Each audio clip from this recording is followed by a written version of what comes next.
Tonight, starring Charles Boyer. I want you to pack your things and leave Grand City this afternoon. I'll tell Gary you were called back to New York on business. Why didn't you just tell Gary the truth? You had the opportunity. You apparently don't understand my husband. To a man like him, cheating at cards is no laughing matter. No, I suppose it isn't. On Star Playhouse, we present Charles Boyer in Let the Chips Fall.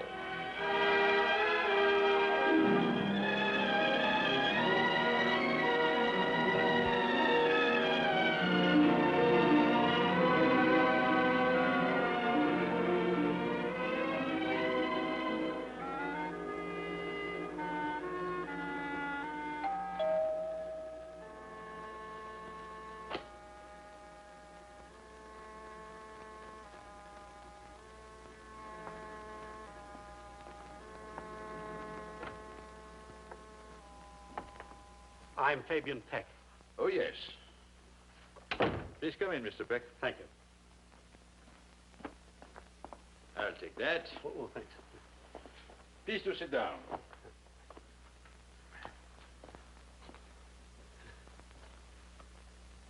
May I fix you a drink, Mr. Peck? No, thank you. Mr. Andrews, you're probably wondering who I am and why I called you this morning to arrange this meeting. Naturally. Naturally. Well, as to who I am, my home is in Grand City. I used to be a wheat broker. I'm retired now. A mutual friend of ours suggested that I call upon you, Mr. O'Brien, Jim O'Brien. Oh, yes. Jim O'Brien. A fine man. And a truly great detective. Oh, he speaks very highly of you. Jim and I have been friends for a good many years. Well, he told me a great deal about you. He said that, confound it, this is embarrassing. Mr. Andrews, there's no use beating around the bush. He told me that you're probably the most expert card manipulator living today. Oh, he flatters me.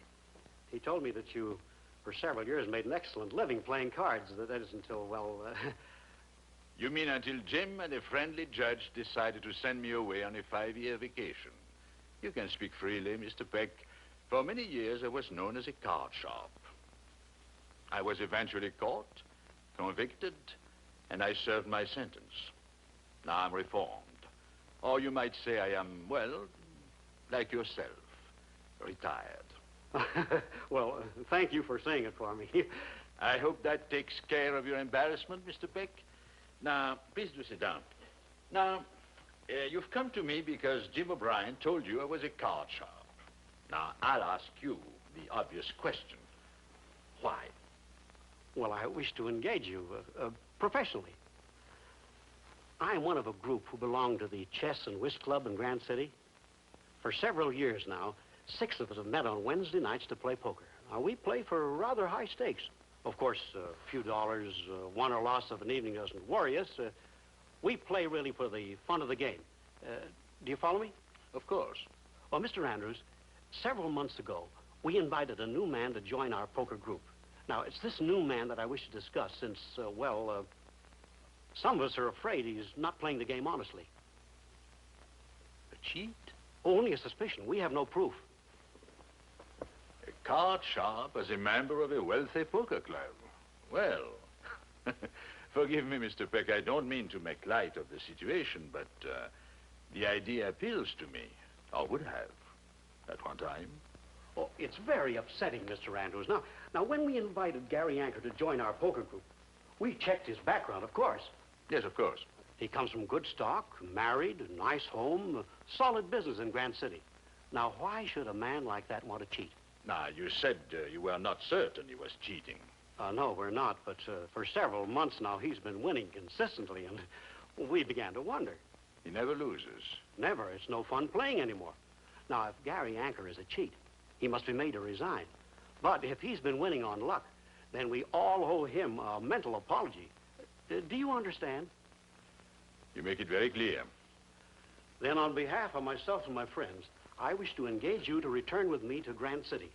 You could observe our game and do us a great service. Of course, we'll pay all expenses and whatever fee you think reasonable. Mr. Peck, I shall be happy to go back to Grand City with you. After all, this is a highly unusual occasion, and I like the idea. I like it very much.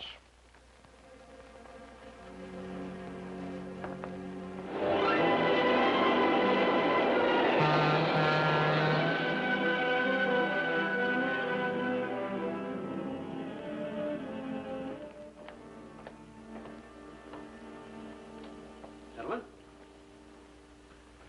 Good evening, Mr. Peck. Good evening, Paul. I want you to meet Mr. Roger. He'll be a guest of the club for a while. How do you do, sir? Paul? Nothing now, Paul. We'll order when the game starts. Yes, sir. Well, the others ought to be here soon. They know about me, of course. Oh, all except Anchor. Now, I'll introduce you under the name we agreed upon. Well, I'm sure that Anchor will suspect nothing.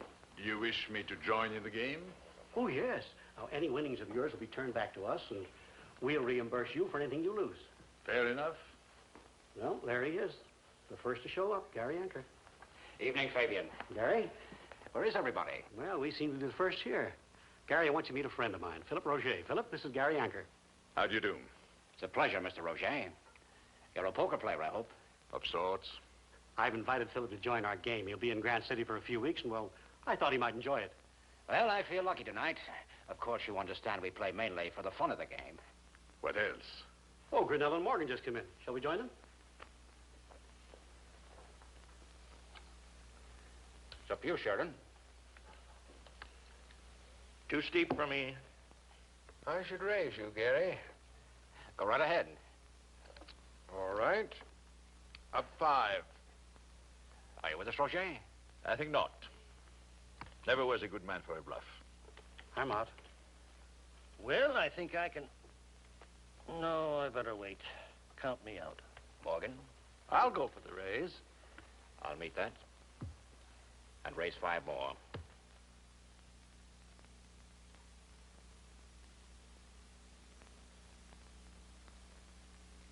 It's up to you, Sam. I'll call. Ace high straight? Beats my 3 ladies.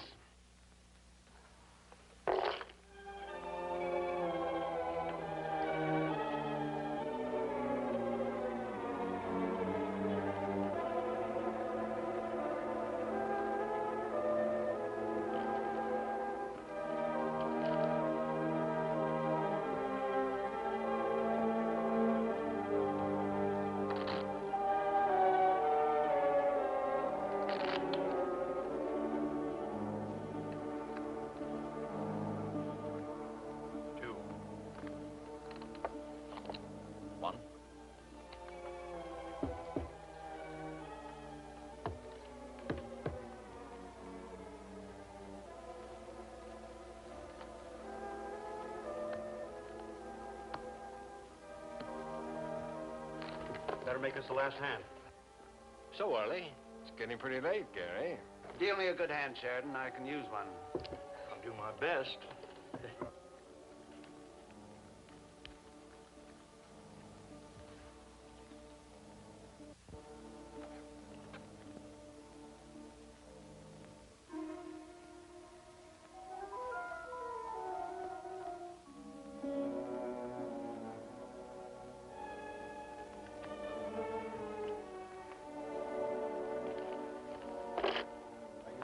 Across the street? Right across the street. How about one last drink for the road? Well, Sheridan, will you join us for one last drink? Sorry, Gary. I have a big day tomorrow. Nice meeting you, Mr. Rocher. Nice to meet you. I hope we see you again. Good night. Good night. Fabian? Good night. Gary? Good night. Well, shall we set up at the bar? Well, it's late. Edith will start worrying by the time I drop Philip off at the hotel and then drive home. Hotel? Now, look, Fabian, what kind of a host are you, letting Mr. Roger here stay at a hotel? Oh, I'm quite comfortable, I assure you. Well, you see, Edith decided last week to remodel, and the house is all totted up with painters and paint pots, and I'm thinking of going to a hotel myself. No, we can't have this. Look, I have an idea. Helen's gone to New York on a shopping spree, and I'm all alone in that great big house of mine. I'd be glad to have you as my guest, Roger. Oh, it's extremely kind of you, but I don't want to impose. Now, don't refuse me, please. As a matter of fact, you'd be doing me a favor. When Helen's away on a trip, I'm bored stiff. Where you staying? At the Standish. And let me send a car around for you first thing in the morning. Well, I won't take no for an answer. I can only thank you for your kindness. Oh, yes, it's very nice of you, Gary. It's a shame that Edith chose this time to redecorate. Good night, Fabian. See you tomorrow. Good night. Good night. I wish we could have avoided that, Mr. Peck. It's embarrassing. Yes, but what could you do? You couldn't refuse him without seeming rude. This is a pretty open-handed character, your suspect. Yes, he is that. But about, well? Oh, you mean his, playing technique? Yes, what do you think? Well, I watched him closely. Yes? I'd rather withhold my opinion for another week, if you don't mind. I'd like to observe him in another game. Of course. We want you to be absolutely certain, one way or another. I shall be, Mr. Peck, one way or another. Nightcap, Phil? Yes, I'll have one. Well, what would you like to do tomorrow? Rest. You know, you've shown me a very active week. Golf, races, more golf, theater. Yes, and you beat me at golf. Picked 2 winners against my advice, and even guessed what would happen in the last act of the play.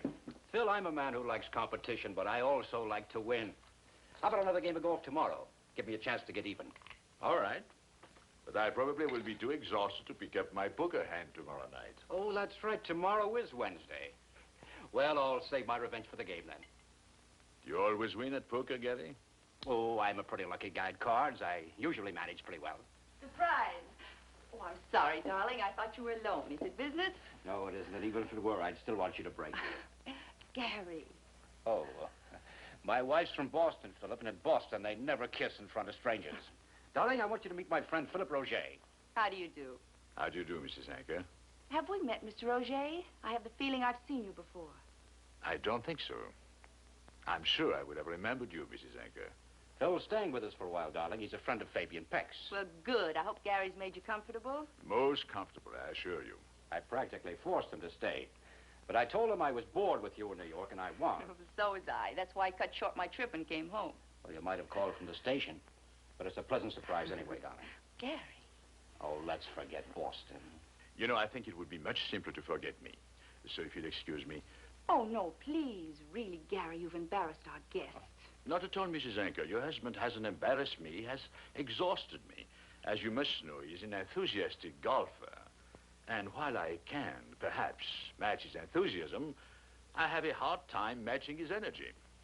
I'm really very tired. Well, of course, if you're tired, good night. It's nice to have you with us.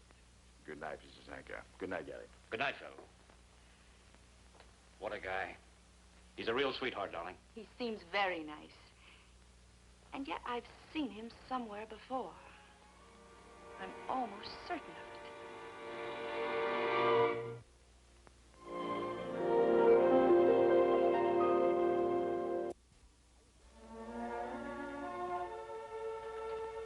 Good morning. Good morning, sir. Mr. Anker up yet? No, sir, but Mrs. Anker is in the study having coffee. She asked me to invite you to join her. Oh, thank you. Good morning. Good morning. I see you share Gary's energy. Up so early? I'm always up early. I thought you might join me for some coffee. That's very charming of you. Cream, sugar? No, just black, thank you. All right. There you are, Mr. Andrews. Thank you.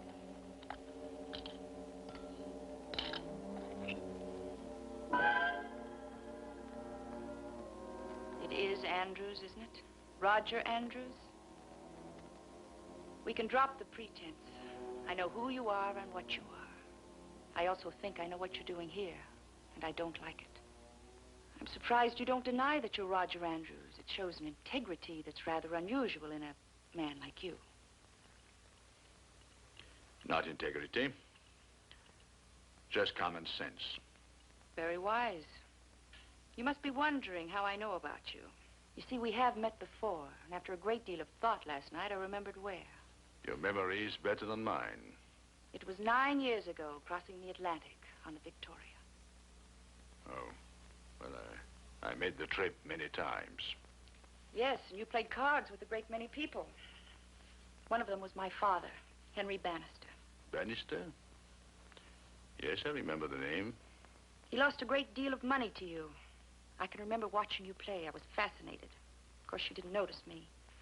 Well, you must forgive me, Mrs. Anker. You see, a gambler must concentrate on his cards. That is, if he wants to win. Oh, you won. Consistently. Father suspected you. He even tried to have you arrested when we docked, but you were very elusive. And now I suggest that you again become elusive, Mr. Andrews. Leave Grand City. I see.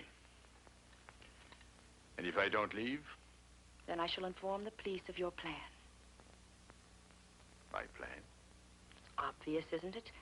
You've talked Gary and Mr. Peck and the others into accepting you. You've gained their trust. And now you wait for the right opportunity and then swindle them.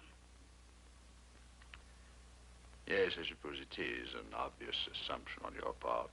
Good morning, Phil. Good morning, Gary. Get a good rest? Very good, thanks. Fine, fine. Shall I have Henry fix you some breakfast, darling? No time. I just got a business call. I'll get something to eat downtown. Phil, I hate to run out on you like this, but I'm sure Helen will take good care of you. I'm sure she will. Well, I've got to go. I hope I can wind up my business in time for tonight's game. Oh, that's right. This is poker night, isn't it? Yes, and let me give you fair warning, Phil. Last week I was being polite because you were new. But tonight I'm going to play for blood, so watch out. Thank you for telling me. Goodbye, darling. See you tonight, Phil. Goodbye, Gary. Gary? Yes? Oh, nothing, dear. It isn't important. Good luck today. Thanks, dear. Goodbye.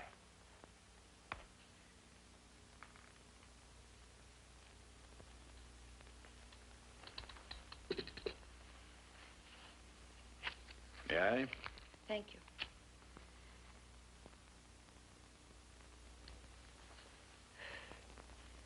You're very charming, Mr. Andrews. I'm not surprised that Gary's so taken by you. He'll be disappointed that you missed tonight's game. Oh, I see. And you're the reason why I will miss the game, I take it. Exactly. I want you to pack your things and leave Grand City this afternoon. I'll tell Gary you were called back to New York on business. Why didn't you just tell Gary the truth? You had the opportunity. My husband doesn't show it, Mr. Andrews, but actually he's very disturbed. His business has troubled him for several months. And I'm sure that it would just upset him more to learn that a man he likes and trusts is a swindler. Oh, I don't know. One of your husband's qualities is his marvelous sense of humor. Perhaps he would have thought it was quite a joke. You apparently don't understand my husband. But then how could you? To a man like him, cheating at cards is no laughing matter. No, I suppose it isn't. Yes, it certainly is an unexpected development. I could hardly argue with her. Hardly. Well, tonight you can tell Gary that the business wasn't as pressing as you thought, so you came back. Right. Tonight I can give you my decision and leave for good. Tell me, what do you know about Gary's business? Is it good? Yes, I think so. He's in furniture, has a nice setup. At least it seems sound when he checked it last year. Why do you ask? Oh, just curiosity. Anker is an interesting man. I became quite fond of him during the past week. Yes, we all took to him right off. Well, suppose we return to the card room and wait for the others.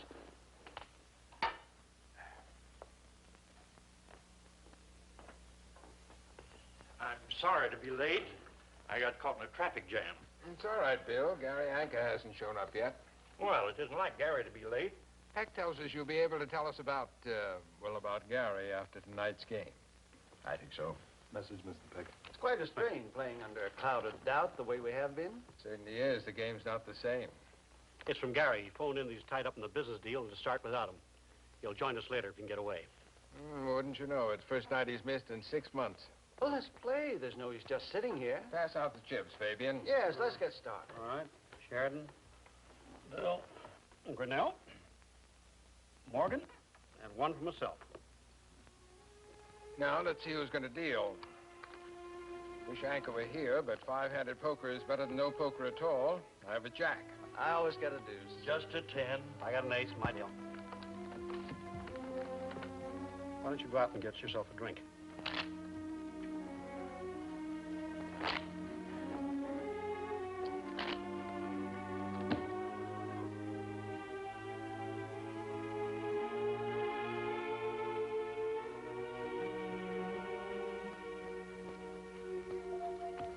Excuse me a moment, gentlemen. I told you earlier that I would prefer another night of play with Mr. Anchor before making my report, but that was merely to double-check the conclusion I reached last week. Since it appears that Mr. Anchor may not show up, I might as well tell you now the result of my observations. Are you sure? Oh, I never make a statement until I'm sure, Mr. Peck. But I would prefer to make my report now and leave for New York tonight. Of course, if you're certain. Well, what do you think? Well, I have watched Mr. Anchor's play closely. And I can assure you that he plays an absolutely square game. Well. Mr. Anchor's consistent winning is due entirely to the fact that he knows more about poker than all of you gentlemen put together will ever know. Well, I can't tell you how glad we are to hear that. Well, now if you'll excuse me, I'll let you go on with your game. I have a train to catch. Well, I'm sorry you're in such a rush, Andrews. Oh, I better write you out a check. No, just send it to my New York address. I'm in a hurry. Good night, Good gentlemen. night. Good night. My hat and coat, please. Yes, sir.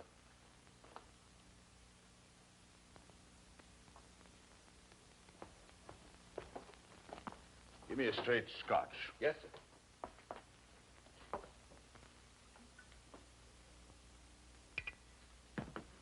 Oh, you can just sign for it, sir. I can? Why? Well, it's perfectly all right, sir. I'm afraid you're mistaken. I don't belong here. Keep the change.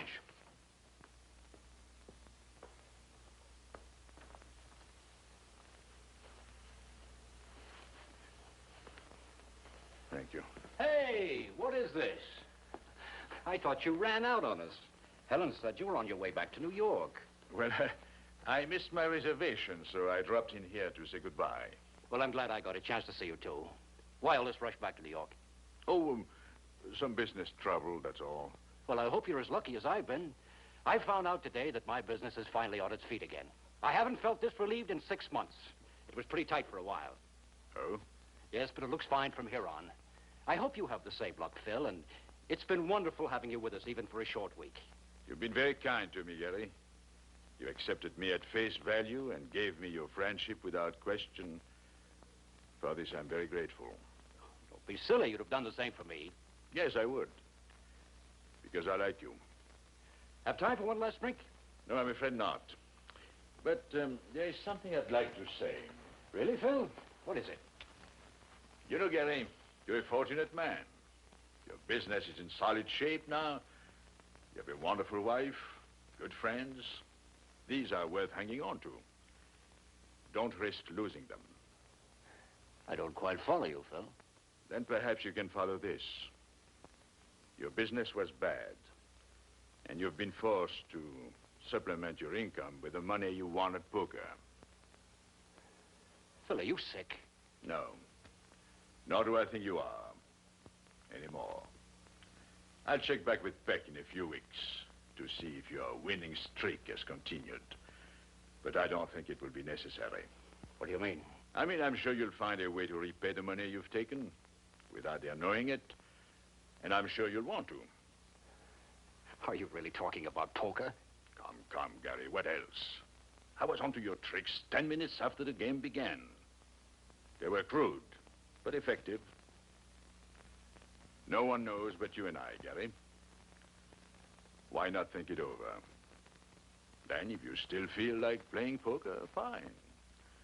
But from now on, play square game. Good luck, Gary. And I thank you again for the kindness you've showed me. George? Yes, sir. My hat and coat. I think I'll go home. Yes, sir.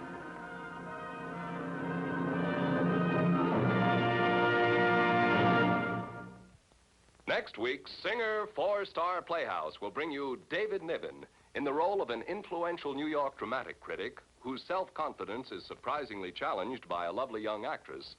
David Niven in a strong romantic role next week on Singer for Star Playhouse.